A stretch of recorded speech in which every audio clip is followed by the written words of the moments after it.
తిరుపతి లడ్డూలో చుక్క నెయ్యి కూడా లేదని సివిల్ సప్లైస్ మంత్రి నాదెండ్ల మనోహర్ విమర్శించారు. ఈ మేరకు ఆయన మంగళవారం తన కార్యాలయంలో మీడియాతో మాట్లాడారు. గౌరవ ముఖ్యమంత్రి గారు అందించిన సమాచారం, అదేవిధంగా ఈ సమస్య పైన గౌరవ ఉప ముఖ్యమంత్రి గారు పవన్ కళ్యాణ్ గారు రాష్ట్ర వ్యాప్తంగా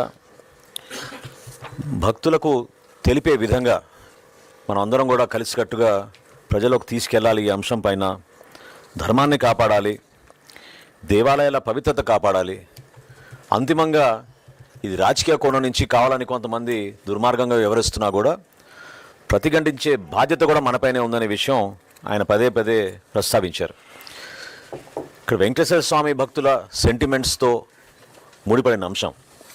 ఇప్పుడే సోదరులు కేశవ్ గారు చెప్పినట్టు ఎక్కడా కక్ష సాధింపు లేకుండా పారదర్శకంగా చేసే కార్యక్రమం 100% ప్రజలకి తెలపాలనే ఉద్దేశంతో ఈరోజు ఇంత సుదీర్ఘంగా 3.5 గంటల సేపు కేబినెట్ సమావేశం జరిగినప్పుడు మధ్యలో గౌరవ అడ్వకేట్ జనరల్ గారిని కూడా ఆహ్వానించి ఆయన సలహా కూడా తీసుకుంటే ఉత్తమంగా ఉంటుందన్నప్పుడు కేబినెట్లో ఆయన కూడా ప్రత్యేకంగా ఈరోజు ఆహ్వానించి సమాచారం, వాస్తవాలు ఏంటి, ఏ విధంగా ప్రొసీడ్ అవ్వాలనే విషయం పైన చాలా కూలంకషంగా చర్చించాం.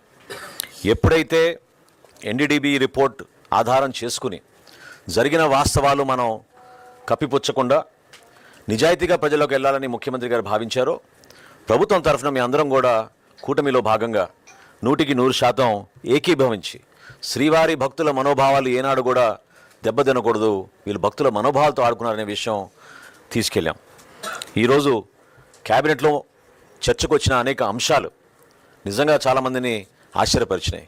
సహచర మంత్రులందరూ కూడా ఈ విధంగా వాళ్ళు చేసిన తప్పుల్ని ప్రజల పక్షాన మేము మాట్లాడుతున్నప్పుడు, భక్తుల పక్షాన మేము మాట్లాడుతున్నప్పుడు ఎదురు దాడికి దిగి రాష్ట్రంలో ఏదో విధంగా సమస్యలు సృష్టించడానికి చూస్తున్న ఆ పార్టీ.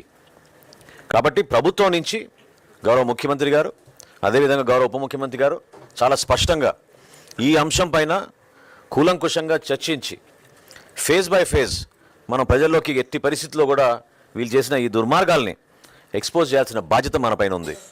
ఒక చిన్న ఉదాహరణ మీకు చెప్తాను. ఎప్పుడైతే రిపోర్ట్ వచ్చిందో 2022లో, అది మొట్టమొదటిసారి రిపోర్ట్ వచ్చింది. రిపోర్ట్ వచ్చిన తర్వాత ఏనాడు కూడా వాళ్ళు మరొకసారి ఆ ఘీ శాంపిల్స్ని టెస్ట్కి పంపించలేదు. ఎందుకంటే అసలు ఒక చుక్క ఘీ కూడా లేదా అండి, ఘీలో చుక్క నెయ్యి కూడా లేని ఆ నెయ్యిని వీళ్ళు ఎవరికి పంపిస్తారు శాంపిల్స్కి?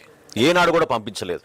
అదే మన కూటమి ప్రభుత్వం వచ్చిన తర్వాత ఇప్పటి వరకు దాదాపు 12 నుంచి 15 సార్లు ఈ ల్యాబ్ టెస్టింగ్కి పంపించి ఎప్పటికప్పుడు నాణ్యత లోపం లేకుండా ఉండే విధంగా జాగ్రత్తలు తీసుకుంటున్నాం.